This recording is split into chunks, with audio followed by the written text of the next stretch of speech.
This time we are going to begin the funeral services for Richard Katz. If you have a cell phone or a pager, I would ask you to please take a moment to turn it off or place it in the silent mode. And officiating today's services will be read by Rich Holt.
For everything there is a time. For every desire, an opportunity under the heavens. A time to be born and a time to die. A time to plant and a time to uproot. A time to break and a time to heal. A time to tear down and a time to build up. A time to weep and a time to laugh. A time to mourn and a time to dance, a time to scatter stones and a time to gather them up, a time to search and a time to give up, a time to tear and a time to mend, a time to be silent and a time to speak out, a time for love, a time for hate, a time for war, and always a time for peace. For everything there is a season. Turn, turn, turn, as the song would say. We are here, all of us, because we loved Rich Katz. To be here, to sit together, to gather from so many communities, both here in this room, here close by, here from coming far from away, here joining us on live stream, to all gather to say goodbye.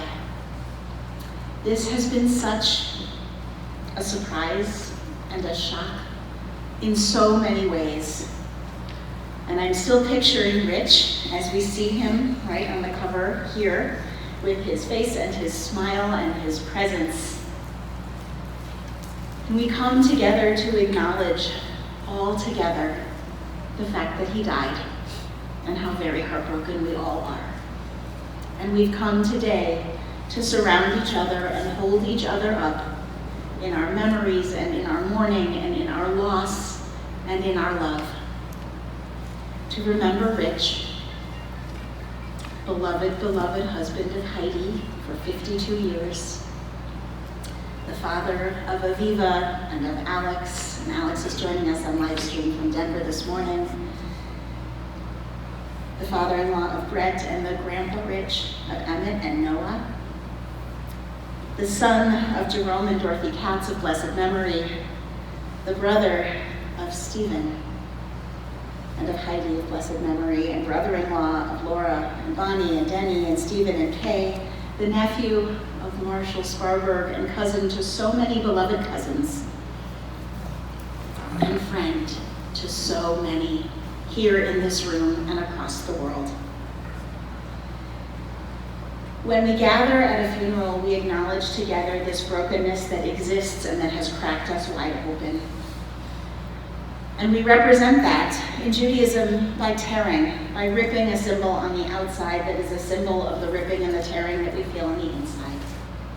So I want to ask Heidi and Aviva and Stephen to rise as you're wearing the Kriya ribbons, as we come to tear the ribbons to mark this tear this break that has happened in the fabric of your lives and has happened in all of our hearts.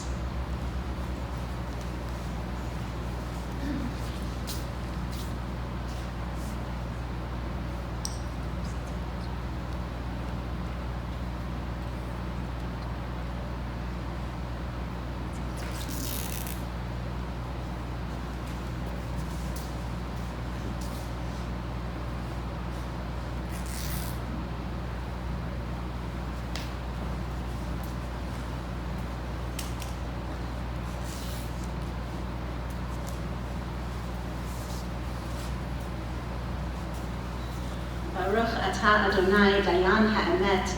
Blessed is the one who knows truths that are far beyond what we understand. Rich loved the music of the Psalms and loved in these last years being able to be close to and see the mountains. Psalm 121.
To the mountains and say, where does our support and our help, particularly in these moments of grief, come? It comes from the one who creates us all, creator of heaven and earth and everything in between, creator of communities, creator of relationships, creator of wonderful human beings like Rich Katz. I was looking through emails this week and thinking about the very first time that I met Rich Katz. And I found in an email he sent to me on November 2nd, 2015, exactly 10 years to the day before he died. And it says, "Dear Rabbi, thank you for your application. We are gratified that you are interested in joining the JRC community as our rabbi." That was my introduction to Rich Katz, because he served, along with Reese, as the chair of the search committee that brought me back to JRC to be rabbi here. And it was over these years that Rich, in his beloved and wonderful quirky sense of attention to detail, we all know, in his wonderful way, made sure everything was just right, made sure that everyone felt good in all of the different ways. And I vividly remember the call I received standing in line at O'Hare at the end of January, waiting to go back to New York, where Rich was in the search committee, to say, well, it's unanimous. And I remember the Zoom, actually then it was Skype, because it was 2015, 2016, of Rich holding a glass of champagne in this sanctuary with so many of you, and with my wife Julia and I in our kitchen in Brooklyn, also holding up champagne, saying, Mazel Tov to us all. Rich was my guide through that process to come back home here to JRC. And that's what Rich did in so many ways. He guided us in connections, in relationship, in all of the ways that we were privileged enough to be in his company, whether we are neighbors, whether we are community members from Hands of Peace, whether we are part of the 3 different congregations that Rich was so instrumental in, whether it is Beth Shalom in Naperville before it was Beth Shalom, or JRC, or B'nai Havurah in Denver. and his beloved family and friends and community that are all here today. It is such a surprise that we heard that Rich died. And it did happen and come out of nowhere. And so we gather both in our shock and our surprise and our grief to be here to feel that feeling together and to start to think about how we will talk about Rich using past tense and how we will talk about him in language of experiences and memories rather than the conversations we have with him every day. Or perhaps those conversations we have with him every day will just change form. To begin, we want to invite Rich's Uncle Marshall and Cousin Trudy to join us here and share some of your stories about Rich.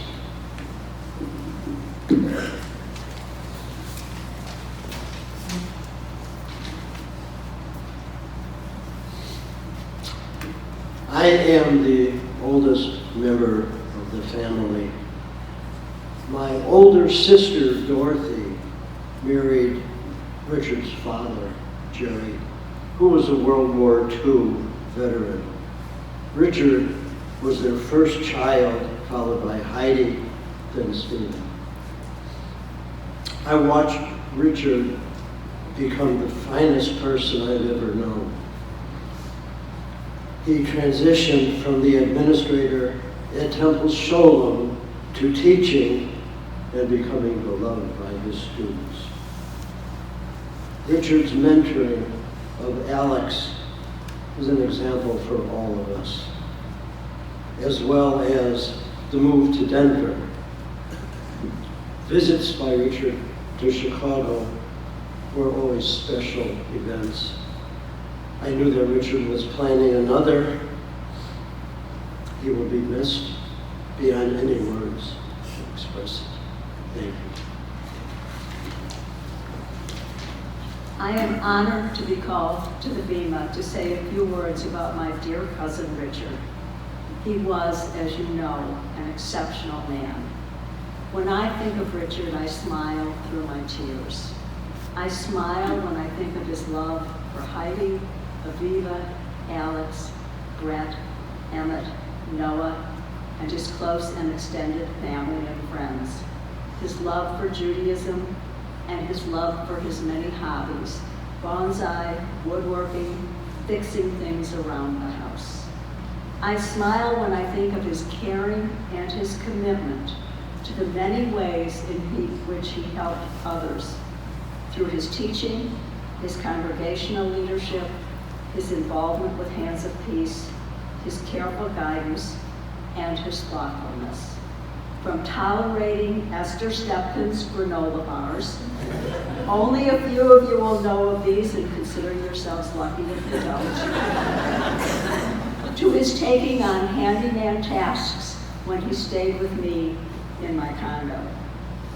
I smile when I think of how he quietly indulged himself in ways that were so subtle. Let me give you an example.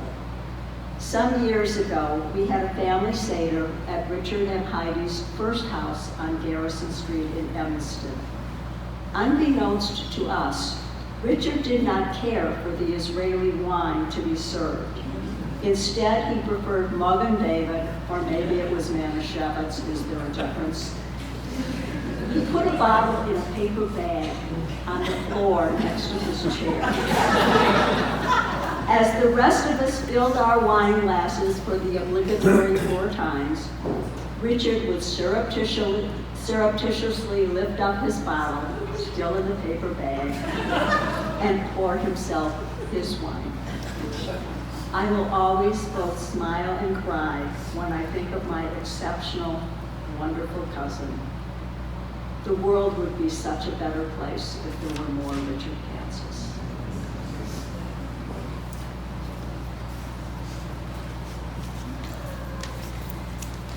I think Rich may have been the first person in the history of the world to put Magen David in a paper bag and to hide his consumption of that, but perhaps that was just his exceeding politeness and not wanting to offend.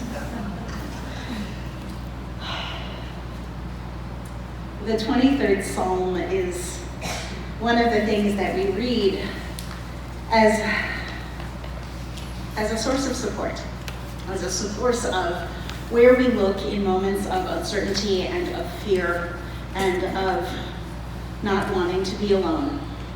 And it contains the line in it, "My cup overflows." And I invite you as we chant this psalm to think about the ways in which your interactions with Rich helped overflow your life. We know so many of his relationships were so deep and so kind, so sometimes quiet and understated, but so very real and very, very connected. To think about Rich's overflowing self in how you spent time with him and loved him. Psalm 23.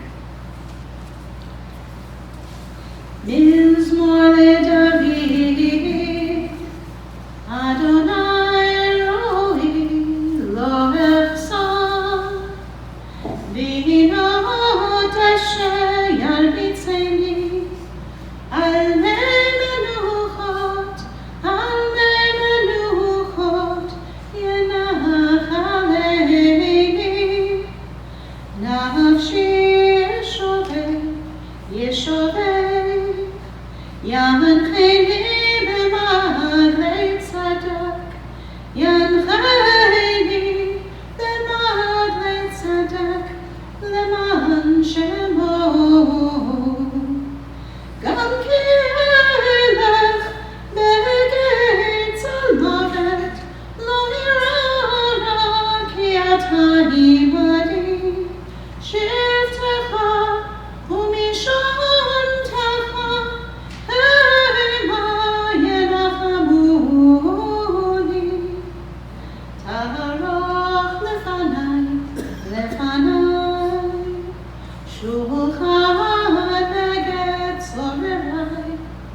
Dishanta v'shemen roshi kosi rivaya achtu v'chesed yerdefuni kol yemei chayai v'shavti b'vet Adonai le'orech yamin. Adonai roi lo echzar, Adonai roi lo echzar. The Eternal is my shepherd, I shall never be in need. Amid the choicest grasses does God set me down. God leads me beside the calmest waters and restores my soul. God takes me along paths of righteousness in keeping with the honor of God's name. Even when I wander in the valley of the darkest shadows, I will fear no evil. You are with me, God, your power and support are there to comfort me. You set in front of me a table in the presence of my enemies. You anoint my head with oil, and my cup is overflowing. Surely goodness and loving kindness will follow me all the days of my life as I come to dwell inside the house of the Eternal for a length of days. Rich's neighbor and best friend, Michael Pedersen, we invite you to come and share some of your stories about Rich. Thank you very much.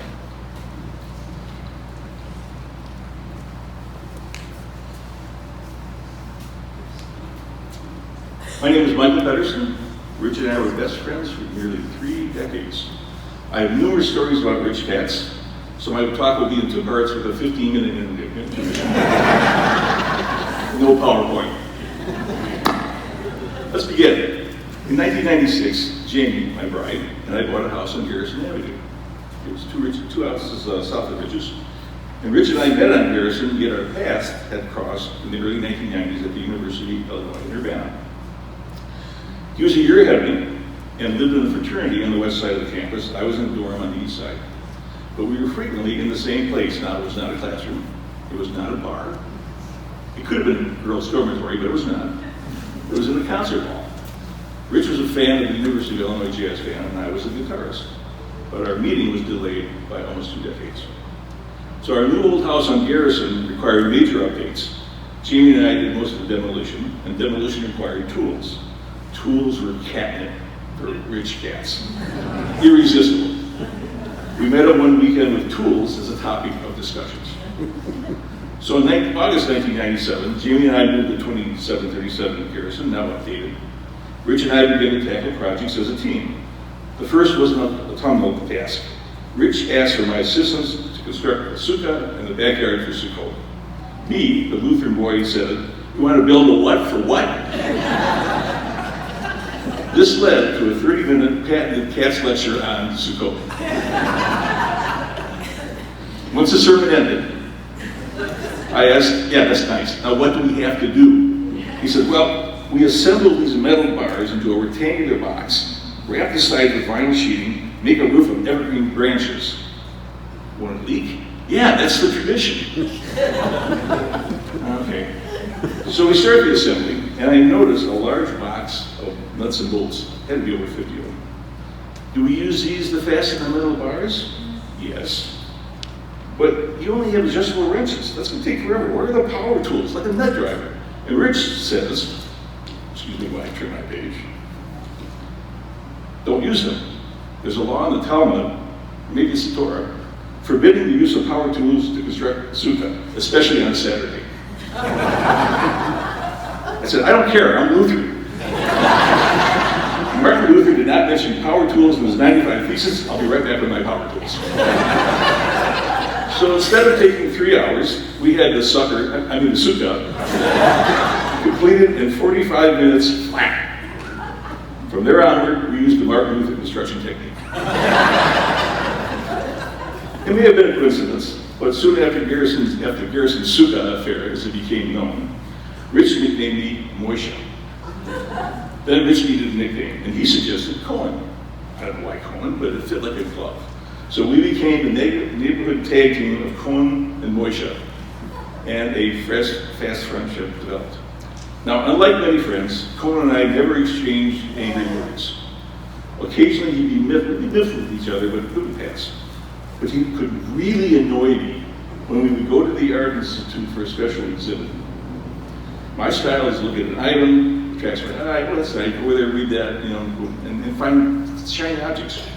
Cohen would have to read every word of every description of every object on display. It would take him forever. And as we Lutherans say, oy vey. The team of Cohen and Moishe were happiest when we had a house repair project or a woodworking project. Our special talents meshed perfectly, like George and Ira Gershwin, I would guess. For example, when fabricating from wood, Cohen loved cutting and shaping the wood. He would measure 4 times and cut once. He loved the construction details. Hey, Michael, let's use dovetail joints. They're fussy and difficult to make. That would be Rich. And he loved tools.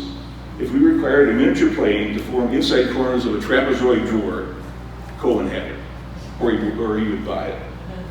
I love the finishing steps, the sanding, the staining, the final coat of oil and wax. Cohen was not keen on those aspects. Like I said, it was George and Ira. He approached all projects from the north, I approached them from the east.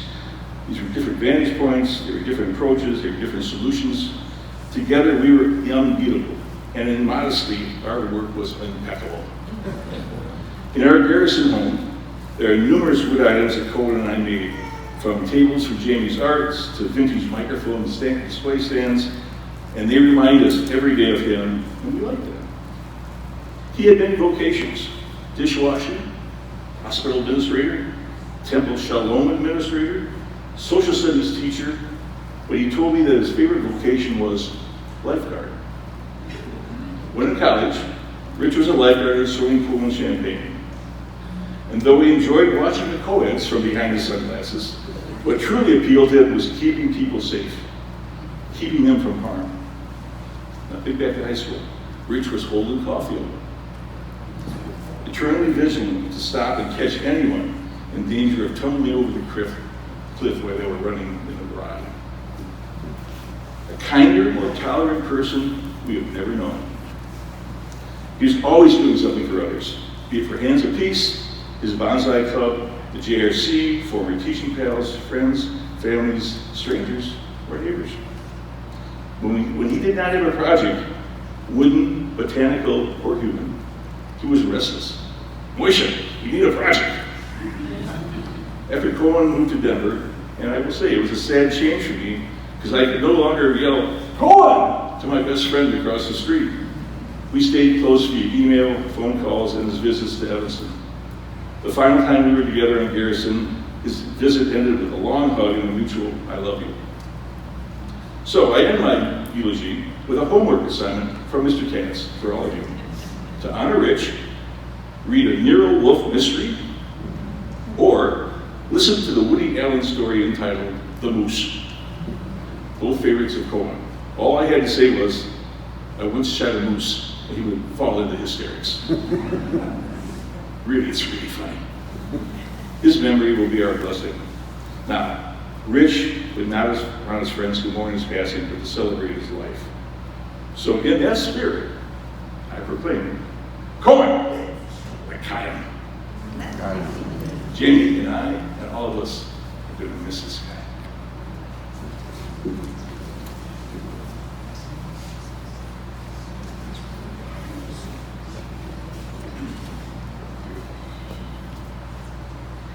The poet Nancy Woods wrote, "Hold on to what is good, even if it is a handful of earth.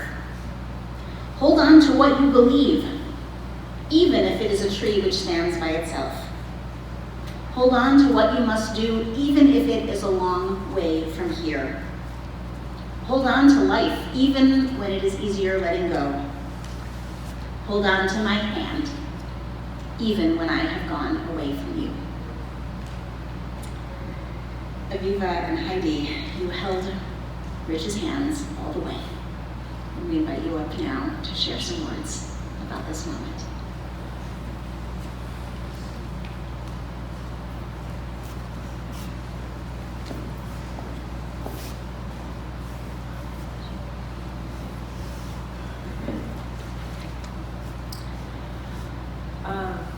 To say some words about my dad, it feels impossible, especially after Michael. But I just want to say a few things that I know are going to live on with me, and I think probably with all of us, about my dad.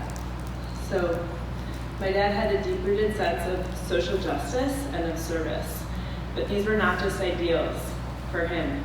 They were lived out day to day in his actions. In his professional endeavors, including a midlife career shift into teaching, middle school, and also his numerous volunteer engagements, from extensive involvement in synagogue communities, like Rabbi Rachel mentioned, both in JRC and recently at B'nai Havurah in Denver, to his years of work with Hands of Peace, to facilitating a support group for families impacted by addiction, to tutoring an adolescent neighbor on the Constitution just for fun, to being the go-to for so many people for any manner of help needed. He had a quiet way of leading and serving, getting things done without noise or show, just rolling up his sleeves and getting the work done and helping out. He truly wanted what was best for his family, his friends, his neighbors, all of his communities, and really for all citizens of the world. And this sensibility will guide me for the rest of my life. My dad was a natural teacher, definitely by profession, but in every aspect of his life.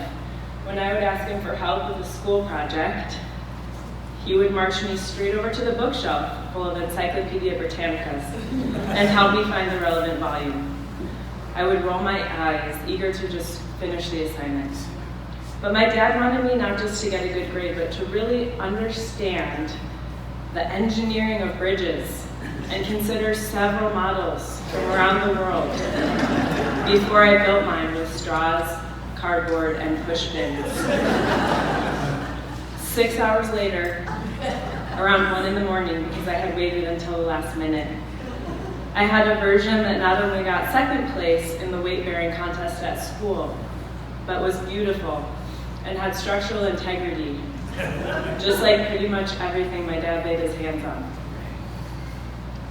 Much later, when Brett and I bought our house in Denver, my dad started to share all kinds of how-to knowledge with Brett about fixing things and home maintenance.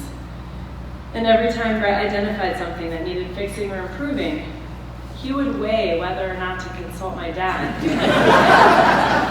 knowing that the project would take twice as long, as Michael mentioned, due to my dad's thoroughness and precision.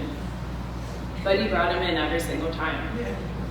And I'm proud to say that Brett is now extremely handy and is often consulted by our friends because of the skills my dad shared with him. And even my son, Emmett, when posing a question none of us knows the answer to, like, when was the Great Wall of China built? How do bonsai trees stay so small? Usually concludes the conversation with, we should ask Grandpa Rich. Sometimes, growing up, his lessons had an edge. I'll never forget when I was probably 9 or 10, making a magic potion with my best friend, Emily.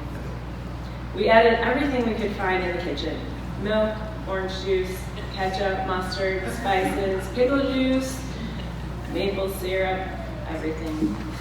My dad happened upon us making our magic and was dismayed that we were wasting all that food. So he poured our potion into 2 tall glasses and sat with us at the kitchen table while we drank some of it. Lesson learned.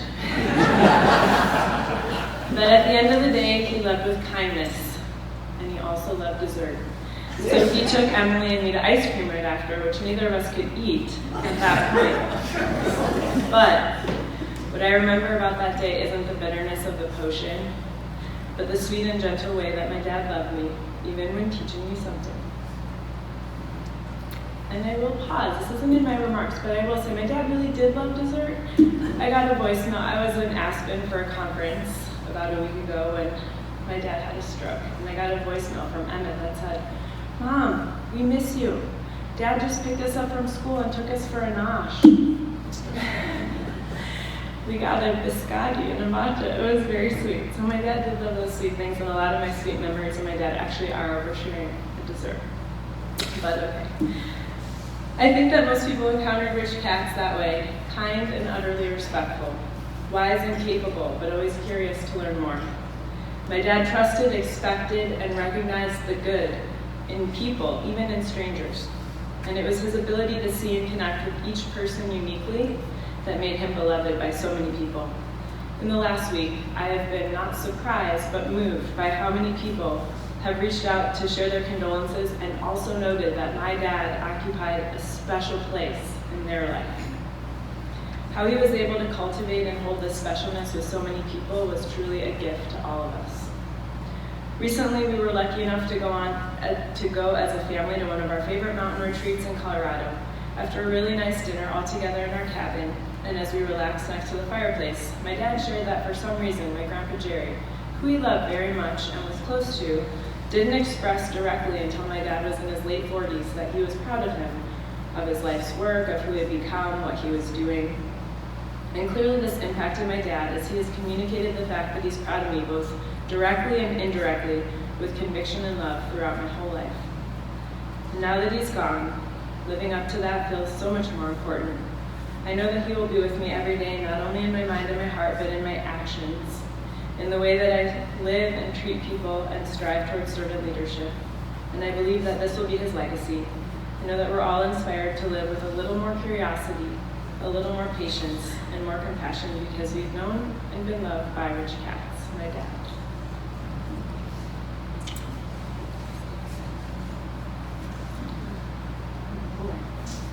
I don't like following this today. But I have a light to shed on Rich that probably only I may know about. But he and I met in summer 1968, before our senior year in high school. I thank Rabbi Rachel for telling us that it's okay to use crib notes during these addresses. We met on a 6-week tour for understanding for student council leaders from different parts of the United States. And we sat next to one another on the tour bus that was assigned to us which took us to visit 7 different countries in Europe.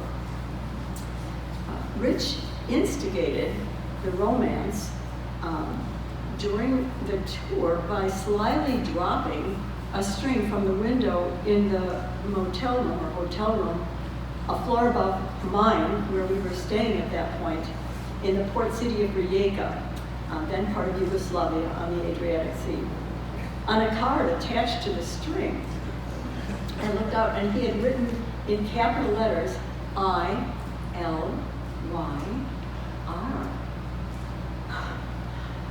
It was a still my beating heart moment. And it evidenced early on the directness and imagination that has characterized his useful work and service since then. The travel experience was not just instructive and exciting. It led to our wedding in 1973 after we graduated from college. As a father to our daughter Aviva and son Alex and son-in-law Brett, he provided love, support, and sound guidance from their childhood to their adult years. As a father-in-law to Brett, he's collaborated on the Anti-Person Project, which, as you've heard, he loved.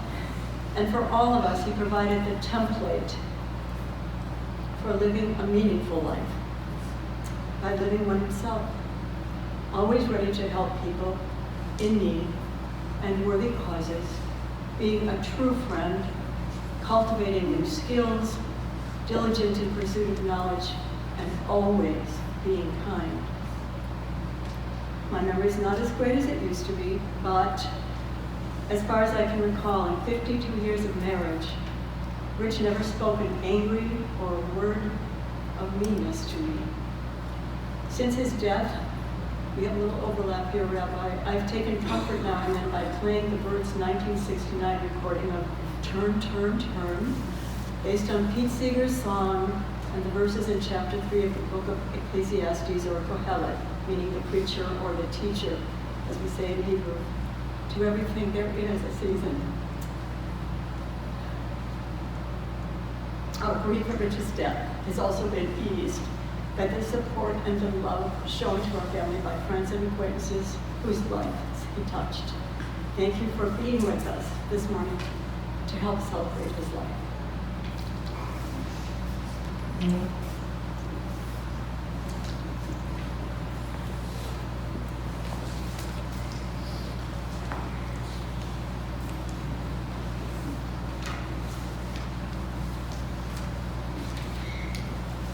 The invitation to have notes are not just for you, they're for me too. Because we have to write down what's important, because there is so much to say. Rich was such a modicum of deep kindness for everyone. He derived comfort from being with everyone and from serving and providing in all ways. He attended to details and administration with great attention and precision, much like, I think, his beloved bonsai trees. Every little detail and quiet snip was important to him.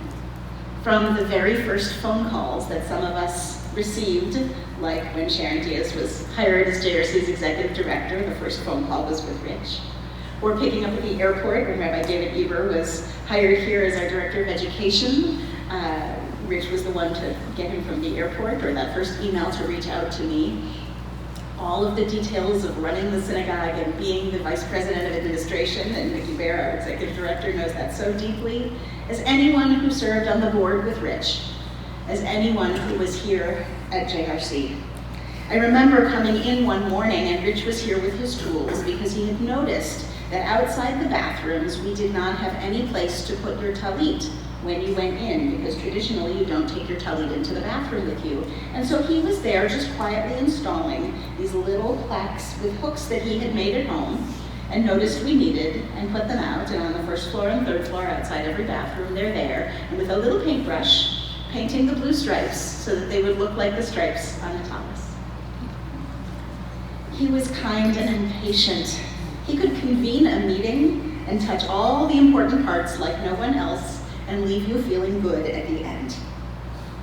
It felt like everybody had that kind of special relationship with him, whether it was his family, whether it was his friends here at JRC, those of you from Naperville that are here this morning, the Beth Shalom crowd where he founded that synagogue with Heidi in the 70s, to the coffee klatch guys that he continued to have breakfast with or meet with or Zoom with even these years after he moved to Denver, to all of the families he worked with as he mentored them through dealing with addiction in their families as he had helped to navigate his own.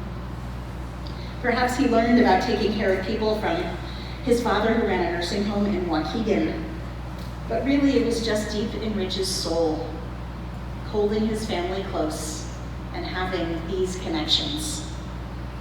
His details, as we heard, went from career as hospital administrator, which brought him to Naperville, and then he and Heidi from Naperville to Evanston, to the block on Garrison Street and your homes there, to Evanston, not just as the temple administrator at Temple Sholem in Chicago, but also to leading our community. The VP of administration, as those of you who have and have had that role, several of you are in the room, know that it is not the most glorified work that we do in the synagogue.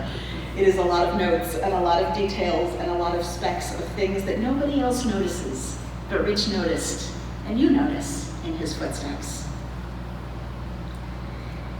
He was always a teacher and a learner, whether it was with his students at Baker Demonstration School, whether it was teaching kids for their B'nai Mitzvah in Naperville, or mentoring as a Devar Torah mentor here at JRC. He taught people how to do this work, how to lead, and how to keep connected as his students would keep connecting and connecting. Rich was a tinkerer, lots of little projects, tweaking it until he got it right, whether it was with tools. And the word Kohen in Hebrew is the word we use for, in the Torah times, the high priest. And they were the ones who took care of all of the administration and details of the temple. So perhaps that was the name he was feeling connected to all along. Whether it was the hooks for our talitot, whether it was fixing or doing or creating projects with Alex that they would fix together, he was Alex's best friend. To problem solve and to create new ways. He dove deeply into that in the global and political realm through Hands of Peace, and so many of the Hands of Peace family is here today from his time there in Uganda with that program, but also bringing so many people here, teenagers, young adults, Israelis, Palestinians, Americans, Jews, Muslims, Christians, Jewish Israelis, Palestinian citizens of Israel, Arab Israelis, Palestinians, from all over to come and talk together. JRC got to be the place where we hosted that final gathering or dinner together, and it was so moving to see the connections. And you hosted in your home over and over again, not just participants, but ultimately building relationships with the trip leaders who would come to know your home as their home base here. The transition to leaving a home community and moving to Denver was hard, but so important because he couldn't not be with all of you. He couldn't not be near his grandkids and his kids. And to build and start a new life and connection, it took him a little bit behind Heidi to finally make the move and be there permanently because he was so attached to being here. But just there, as well as he did here, he created and mentored groups for families who were struggling with addiction. He found new connections with bonsai trees in the Botanic Gardens in Denver. He joined B'nai Chavara, another one of our Reconstructionist congregations, with Rabbi Katie and ritual leader Hal Aqua, and so many folks that he studied with and learned with and sang with. To keep learning was just a big part of Rich's identity. It was such a shock to receive the news from Heidi last week that Rich had suffered a sudden stroke and would then go into intensive care, unsure of whether he was really conscious or not, probably not. And then in the end, over Shabbat, he transitioned into a lovely and quiet hospice that was loving and beautiful. And his B'nai Chavara lay leader and friend, Hal Aqua, was singing and holding you all beautifully and gently together, playing guitar and singing while Rich drew his last breath. And you were there, and you were there too. And it is a holy and strange and powerful thing to be there when someone exhales for the last time. It is powerful, and it is so very sad, and it is so very connective of that which holds us all, which is our breath, common in every human being that we breathe in and we breathe out. And to hold that, in Hebrew, the word for soul and the word for breath are the same word. That the essence of who we are is in us as long as we possibly can abide in our bodies. And when our bodies can't hold us any longer, we let go of our soul and we let go with the last breath. The prayer that we sing as we prepare to close this ritual here in the sanctuary is about acknowledging, praying, hoping for, even giving permission that Rich's soul depart from his body with love, and that it ascend, and that it come to live inside the parts of us that are feeling broken, that are cracked open and ready to receive it, so that we can hold on and remember and let the way Rich lived his life, the person who he was, and all of the people he loved so deeply and who still love him, can hold part of him with us. So I invite you to rise, to stand in body or in spirit, in whatever way works for your body, for the chanting of El Malei Rachamim, the translation of which can be found inside the service folder, as we pray that Rich's soul will ascend, depart from the physicality, and join us inside us in our memory. El Malei Rachamim, Shochaim Namromim, Hamtzei Menucha Nechona, Tachat Kanfei Hashchina, V'malot Kedoshim U'Tehorim, Kezohar Harakim Azhirim, Et Nishmat Raphael Ben Yaakov, Shehalach Le'olamo, Anabal Harachamim, Hastirehu B'Seter Knafecha Le'olamim, Utzro B'Tzroecha Im Et Nishmato, Adonai Hu Nachalato, Ve'yanuach V'Shalom Al Mishkavo, Ve'nomar Amen. Please be seated.